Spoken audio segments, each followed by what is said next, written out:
Hi, my name is Cameron Carlson with AnimeLocation.tv. I'm here at Animatic 2018 with Mr. John Swasey. How you doing? I'm good to know it's 2018, not 2017. That would have been weird. Time travel. That's what we're all about. Right. So, yeah, bring up time travel. You know, Stephen Hawking hosted that awesome panel for time travelers at party. Did you ever know that? I did not. I was so sad to hear of his passing. Yeah. It was one of those guys, and one of the things to me, and I don't think he had ALS, but it was some kind of form or offshoot or something like that. Well, my dad died of ALS, so that was just, it was always something. But he was, what an amazing mind, and just to have it go away. I wonder if he's in heaven right now, just going, I knew it. Hey, and again, welcome back to the show. It's been about a year since we got the chance to talk to you. How have you been? I have been spectacular. Doing great, man. 2018 has really been an amazing year. Many of y'all may know this, but in 2017, back in August of 2017, I was at a convention in Miami, and Hurricane Harvey hit the Texas Gulf Coast, flooded my house along with billions of other people, and we're still not back in our house. I mean, we're still we're in a rent house. Yeah, it's being renovated and all that. Hope to be in by the end of the month. So. But it was quite a deal. But it's been going great. Working on a lot of shows. I've been directing at Sentai, and just finished up a show called Flip Flappers. Yeah. Which is it was a hoot. And working on a few movies right now. Spirit of the Sun, a really cute kid show called Yona Yona Penguin, and it's kind of a CG animation. It's really, really cute. And getting ready to start the Tibetan Dog. Okay. So when I head back to Houston next week. So, things are going great, man. I have no complaints. I'm very excited. And if I can give a selfish, I'll plug this later, but also we're gearing up. We're putting on a convention in in Dallas called Anime Dallas. It's going to be at the end of November, 1st of December, but we can talk more about that later. So sweet, man. Sounds awesome. So first off, other than just all that wonderful news, how's Jungleburg going? Dude, I'm so glad you asked. Jungleburg is going to launch by April. Good. The book is almost finished. Blake Shepard is our illustrator. He's almost done with it. Blake's a really cool guy. Blake is, and I'm working with him on another project called Robot Girl, which is his own anime that he's creating. And but Jungleburg, we'll launch the new website probably by the end of March, and then we'll have the e-version of the book along with an audio version up in April. And then what I'm going to try to do is do some pre-sales and then raise enough money to get it in hard copy. So, but it's coming along great, and we're anxious to start the new stories. We're looking at about maybe 6 to 8 stories in the series, and then maybe we'll look about animating it and that kind of thing. But I'm very, very excited about it. It's really coming along great. To hear you as a monkey with glasses would be awesome. Well, actually, Blake Shepard is the monkey with glasses. I'm everybody else. Well, I'll listen for Blake. Right. Alrighty. And now, how's that process going for you guys, getting the book going? There's been some peaks and valleys. So how has it been for you guys learning how to make a book, put it out there, and all that type of jazz? How has that process been for you as a creator and a director? Well, we wrote the book almost a year ago. Right. And that was Mike Vance, my partner in this. We wrote the book, and that was kind of an easy. It took us about a month. Because, I know you think like a children's book, how hard could that be? But it's got to be right, And one of the things that we focus on in Jungleburg is not only is it a reading community, but our goal is to focus on issues that kids may face that they may think it's a big deal. We probably, as adults, are like, dude, get over it. Yeah. But to them, it's a big deal, So that's kind of what we're trying to focus on. But we want to be in that, and I'm not politically correct, but we want to be kind of in that politically correct realm, in a very inclusive realm, kind of like an anime convention, where everyone is welcome and nobody's shut out for any reason whatsoever. And that's what we want to do. But so the writing process, that's one step, and then we've got the illustration process, and that's been a much longer process than I anticipated, mainly because we were trying to decide on the style. Yeah. I didn't want to go in there and just do, pop art or clip art. I wanted it to be unique. And Blake kind of had a vision, and it's kind of a throwback to children's books of the 60s and stuff. So that art is really very stylized, very specific. So now I'm going to just go out on a limb, but subsequent books should come out quicker because now we've got the style. And you got everything nailed. Mm-hmm. Yeah. Exactly. So. Alrighty, it sounds wonderful to hear like the creative process and understand that. It's nice to hear that. So, following up again on another wonderful project that you were part of is the Perfect Con. How's your movie coming along? The Perfect Con is perfect. It's it's finished.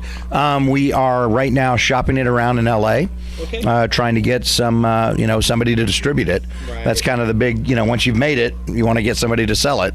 And short of that, if we come up dry.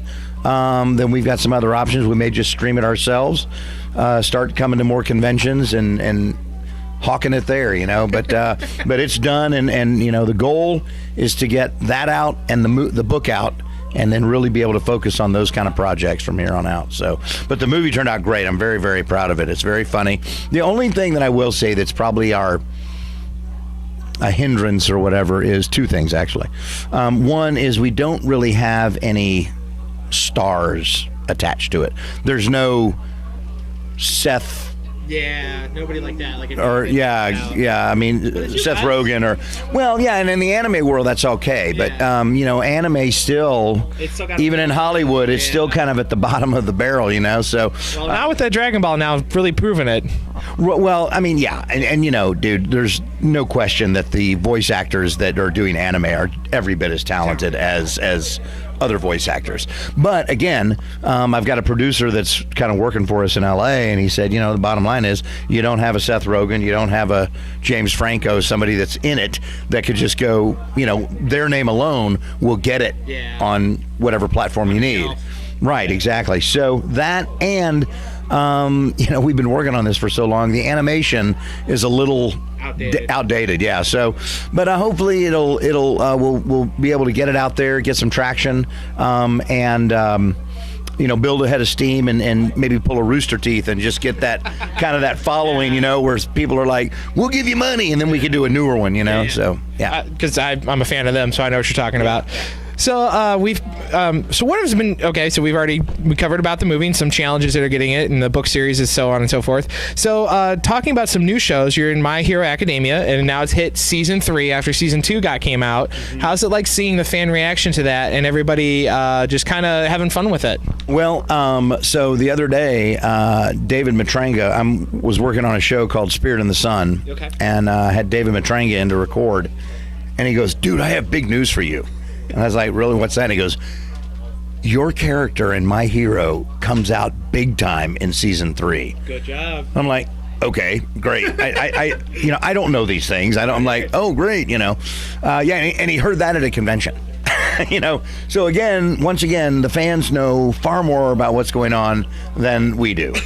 So, but so I'm looking forward to it. I can't wait. As someone who hasn't seen the show, I want to kind of just get it all in one go. So I'm actually going to like pile it up and then I'll see it like that way. Yeah. So another, and this is personal for me, a really old school fun show that you were part of was Raza Fine, way back in the late 90s, early 2000s. What was it like, because that's like when a lot of anime fans that are, 30 to 20 were really starting to come into the genre. So what's it like being one of those pioneer type animes that really got a lot of people? And on top of that, Raza Fine's one of those ones that kind of makes you think too. So it was like being on one of those types of projects. So, back in the day, when I started working at ADV, who did Raza Fine, and Chris Patton plays the lead in that, and just did an absolute. I remember very specifically telling him, "Dude, you were amazing in that." And I didn't really know anything about the show. I just happened to catch a little glimpse of his performance. I was like, "Holy moly, really good." He sells it the entire time. But I don't really think we all knew back then what was going on. I think, to be honest with you, it was like in Houston, there was this company called ADV Films that did a thing called anime, and the actors are like, "Well, I don't know what anime is. I've never even seen Speed Racer. Oh, yeah. So I don't think we really knew of the impact that we may have been having, on the future. But I'm very, very proud of it. And one of the things about Anime Dallas that I want to promote, because it's in Dallas and I'm an actor from Houston, right? But I want Funimation and Sentai to have a strong presence there. I don't want it to be a butt heads. Yeah. I want it to be a join together and let's show the world that Texas is the #1 producer of anime in the world, second to Japan, of course. but I mean, we do more than anybody else, and we've got an amazing talent pool between Houston and Dallas. And things are growing. It's getting bigger and bigger and bigger. So, just to think it all started back then, and with a show like Raza Fine and of course Evangelion and we'll get to Evangelion. All right, we'll get to Evangelion. So another fun show that to tap into of one of your passions is being music, and that is the Funimation doing Beck. What was it like working on that show, knowing that a lot of the cast and crew actually formed their own bands, sang their own songs? There was 3 directors for that show, which is like unprecedented for anime of all things. So what was it like being part of that show, knowing that everybody had to do like their own music? So I just had kind of a small part in Beck, but I played kind of a drunk father who sings, and Greg Ayers, of course, does his band, and right. That's just that's. I didn't know what we were doing. I didn't have a clue what was going on, and then suddenly these things start springing out, and just so. And my time on that show, Mike McFarlane was my director during my time on the show. But God, that was a long time ago, man. I burned a lot of gray matter in between now and then. So I'm not sure I really remember a whole lot, but I do remember my character was drunk. Well, to be honest with you, I haven't seen it in a while, so I'd have to catch up myself on it. So you should get drunk first. No, another fun one that I really had a lot of fun watching was Les Chevaliers d'Eon. Oh yeah. Over at ADV, and you're the fencing instructor. I can't remember his name, but I remember he's the fencing instructor to the main character. And what's cool is if you know history, you know what's going on politically, worldwide. You know what's going on. So it was a lot of fun. What was it like for you to see you get to be the strong, elderly character that guides the main character through the whole show and makes them grow even more past their comfort zone and just expands them. So what was it like working on that? And then, of course, knowing the history of where it was taking place in time. So Stephen Foster was the director of that show, and when he brought me in, that's probably one of the first shows I did where I played an older character. And I really, really enjoyed it. I mean, he's very elegant. He was very precise, and very well educated, and so I really enjoyed playing that character. And then, of course, the storyline, right, with the vampires and the time travel. Yeah, I mean, it was really, really fun. I had such a blast working on that show, and it's one of those shows that I'm glad you brought it up, but I don't think it was a show that just took off and did something spectacular like a Full Metal or something like that, but it was still an amazing show, I picked it up after Funimation acquired it from when ADV unfortunately had to fold, and I watched it straight as a thin pack, and I was really blown away because, like I said, if you know history, you're like, man, are they just messing with history? But you also get educated on those people even more through that show, especially I didn't know that cologne was actually in Germany, and it was actually the name of what everybody sprays on them. That actually taught me that, right. And so I was like, that's kind of fun, a little tidbit to hey, this is kind of fun, So that's what I said. That's why I liked it, and that's why I picked it up. And I think more fans should probably pick it up because on top of that duality of he's also a male and a female, the main character. So that's kind of fun. So again, you had a good. Go back and watch it again. Well, I would always encourage you to watch your old stuff. So you had a good time playing Leon Rivon in Jorgemon.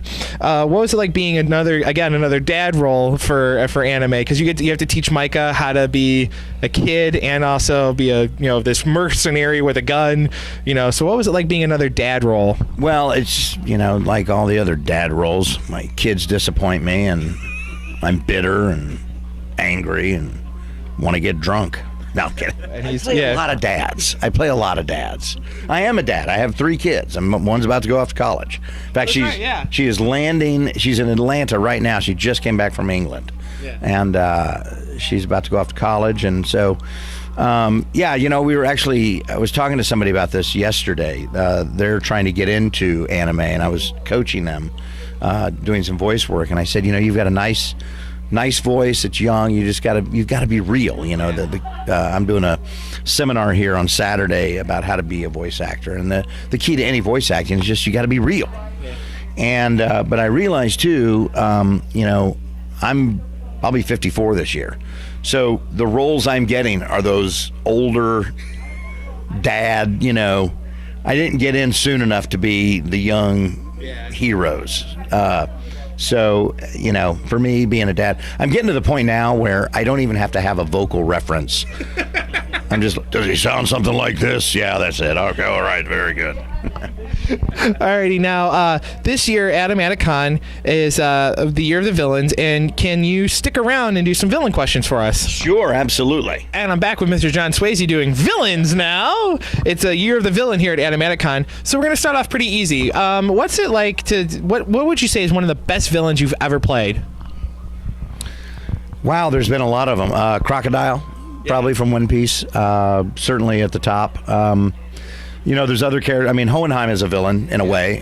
You know, we were actually talking about this the other day at the office that, you know, Hohenheim in, Gando is also kind of a villain, right?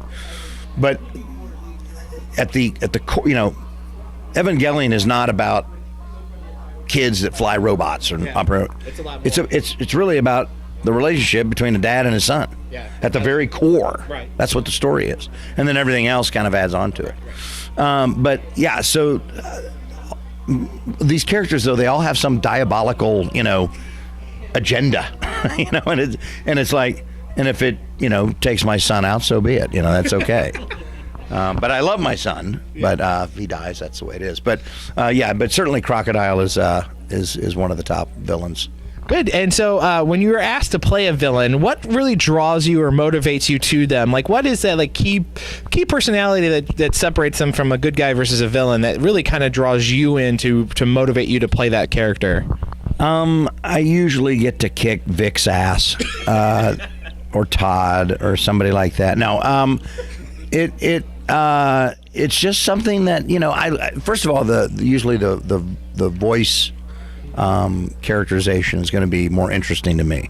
If you see, you know, usually in shows, it's, you know, just, and again, using a Todd or a Vic as an example, or a Chris Patton for that matter, that's their voice. You know, they're not doing anything wacky. With a villain, you get to play somebody wacky. Now, Funimation is getting ready to do, I hope I can say this, but well, I can, but Full Metal Panic. Right. New season. Right. And I played in second rate, I played a character named Gates. Right. And I just had a blast with that voice. I mean, he talked like this, and it was just so, you know, super animated and just fun to do. You know, it wasn't just me. I got to really become a character.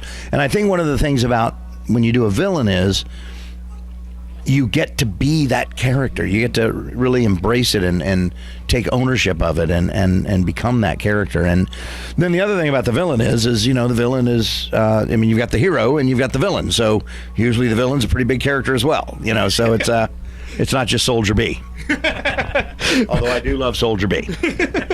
So speaking of villains, one of your most notable roles is being Gando, as we've talked about in Eva.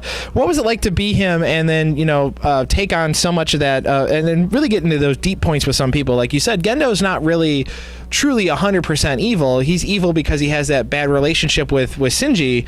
So you know, what was it like playing him and having to draw out a father-son relationship?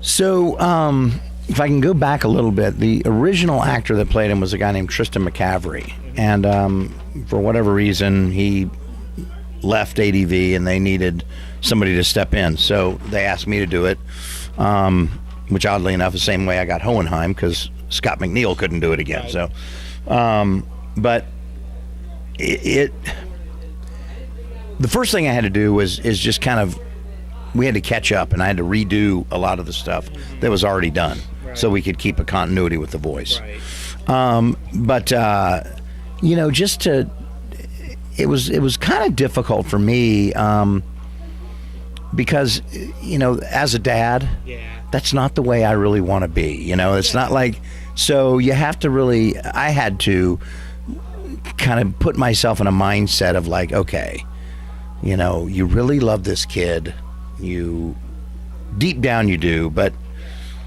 that's way deep down. There's a lot of stuff in between. You know, that, battle. Yeah, that you can. Yeah, I mean, you know, there's a lot of stuff that can get in the way and distract you from that love. But you know, it was fun. I mean, it was a fun character to play, and he's, you know, I like him because also he's very even keeled. You know, he doesn't really change very smooth, very constant, and calculated. Very calculated. That's a great word. It's very calculated, which is funny because I am not calculated. You are pretty random. I am very random. So you also had a role in Trinity Blood, being the Archbishop Alfonso de Este, in which he tries to break up and overthrow that relationship between the Vatican, Father Nightroad, and the other vampires. What was it like trying to be like that, like coercer in the Vatican, trying to worm your way through the politics and get your way, especially because you have to fight your sister at the same time? You know, again, that was a fun role. Chris Bevins was my director for that at Funimation, and we had a lot of fun doing that role. Again, that was a long time ago, man. 10 years. You're pulling up some stuff from way back. I am jumping into the Wayback Machine. But he was a fun character. I wish I could remember I need to go back and watch it because I don't even. Well, I do too. I mean, I remember his character, but I remember that he had a lot of motivation he was kind of like the racist of the Vatican, because he's like, vampires bad, we don't want them, we fight them, that's the whole reason why we exist. Where his sister is kind of starting to lean, because Father Nightroad is that vampire that feeds on vampires, so he's helping them by also being a vampire. So it's like he's kind of that person who's like about all the racism that comes with religion, and in some regards. So your character has to play off of that, but you also don't have to reveal your hand 100%. So like that's what I'm saying. I should be asking you the question. I mean, that's kind of why I'm here. So taking on a more smooth speaking villain is Isley in Claymore. What was it like doing him? Because actually I have read the manga 100% through, from start to finish, and watch the show. So he actually sticks around a little bit longer, and he reveals a lot of important key details actually that are left out of the anime. But like, what's it like, you know, knowing that you had to be this calm, smooth, very seductive person to try to win over Stephanie Young and Todd? Like, what was it like trying to just kind of be a really smooth guy? Well, but evil. I'm pretty sexy, so being smooth is really not a challenge for me. It comes quite naturally, especially when you're trying to woo Stephanie. Yeah. You know, she's all right, you know, and Todd's not too bad either. So, yeah, I mean, those kind of characters are fun because for me, it gives you a chance to really have a lot more fun with the vocal range, and not, you know, you're not just a screaming like Gosaburo in My Bride is a Mermaid. Yeah. Everything I just yelled. So it's for me, when they come in, they go, so this guy, you know, Isley, he's like this, it's like this, like, oh, okay, very good, I like that. That's a great idea. Let's go that way. Yes, all right. So because his character gets a lot more in depth in the manga. Yeah. So now you also voiced a straightforward villain, being Oberon Abaca, I believe that's how you pronounce it, who just really wants to just take over all of Japan in Sagasubasara, and you know, he drinks from the skulls of his enemies, and he's just this pure straight villain. So and on top of that, he's actually a really historical figure. Like, that's a real person, obviously right. Drummed up in more anime, obviously. So it was like playing a real historical figure, and also, like I said, you get to drink from the skulls of your enemies. Yeah, you know, I mean, I hate to sound like a broken record, but it's not much different than doing the other characters. I mean, it's, you know, when you go in, you listen to the voice, what the Japanese actor did, and you talk to the director, and you're trying to get a feel for what this character's about, and what their, you know, what's deep within them, and sort of their motivation, and that kind of thing. And then when you sort of arrive on a voice, and once you get there, it's at least for me, it's I spend a little bit of time really trying to focus on staying in the voice, and then hopefully as you get into it, it just starts to come out naturally. Yes, exactly. And there've been times, not with that show, but where you'll do a voice and you're doing fine, 20 minutes into the session, they're like, hey man, where you are now with the voice is like perfect. Let's start over and just, which is fine. It doesn't take any time because you've already done the lines, you know? So, but you know, I don't spend as much time trying to analyze what's going on up here as I do trying to capture what the actor is doing and what the director wants me to do. Does that make sense? Yeah. Yeah. Alrighty, and lastly, if you had an option to play any villain, who would you play? All of them? I don't. Like we discussed Batman earlier, like that the 1960s Batman. We had just discussed that for fun, and you know some of the like. So going back to your childhood, like what villain, like if back from your childhood, what villain would you have loved to have played that was on television? Wow. Golly, man. Now I'm thinking Batman. All I can think of is Batman. Maybe the Joker. Yeah. You know. Would you kept your mustache? Well, of course. You mean voice it or live action? Do either one. Oh, well, yeah, I would certainly keep my mustache, but yeah, I think the Joker, any one of the Batman movies, you know, probably not Mr. Freeze. He was lame. Yeah. Although I do love Bane. Yeah, he's a good guy. He cracks me up. And he's not really a villain, but I love the Punisher too. Oh yeah. Punisher's a good anti-hero. Yeah. So kind of he talks like this too, you know. So it's definitely within my range. So kind of bringing things down, what are your thoughts on the message of Animatic Con being that it's going to be helping raise money for autism and Autism Speaks? I am thrilled to death about that. You know, we have a lot of fans, and a lot of them have challenges. Right. A lot of them are on the spectrum. A lot of them are, you know, and in battle with autism or deal with autism. And I just think it's absolutely fantastic. I got into my room and there was a nice note by Brent, and kind of explaining what the convention's all about. And I was almost moved to tears. I was like, well, that's fantastic. I mean, you know, it's a convention to have fun, to bring people together. But the mission of this convention is fantastic, and I'm so thrilled and honored to be able to be a part of it because I think it's what a wonderful cause, and you know, I'd love to meet his brother, you know, but yeah, I think I'm just thrilled to be here. I mean, I'm excited to do whatever I can to help you know, ramp things up and make more money for research and all that kind of stuff. So. I appreciate you're here as well. I mean, I love seeing you. So are there any upcoming projects you want fans to know about for coming up? As we discussed, you have a new convention coming up that you're now part of with Mr. Chuck Huber and a couple other big name people up there in Dallas. So what other projects other than what we discussed at the beginning that you want fans to know about? And then go ahead and please elaborate on Anime Dallas. Okay, well, so I've got, you know, our children's book, Jungleburg, coming out, and we got the movie The Perfect Con, which is all fine and good. But yeah, the big thing is Anime Dallas. It's going to be the end of November, 1st of December in Dallas at the DFW Hyatt. And it's going to be very voice actor centric, you know. So I'm tapping into a lot of my friends and saying, hey, we're trying to nail down a few kind of marquee guests. So I can announce right now that Lucy Christian will be there. Yay. And trying to get a few other people, but I haven't gotten them yet, so I don't want to say anything. But what I also want to do is sort of open it up to the voice actors of Dallas and Houston and and say, come up and be a part of it. You know, yeah. I mean, I'll give you a table. You can have, you know, you do whatever you want. Maybe tap you for one panel or something like that. But I want to do that. We're going to have, want to have Stephanie Brem. Need to contact them. So hopefully they're not seeing this now. I haven't talked to them yet, but I want to get her and her husband to come to a concert. Todd Habercorn, I guess I can. Todd Habercorn will be there. Mm-hmm. He's one of our guests, but he is basically coming in to do a concert.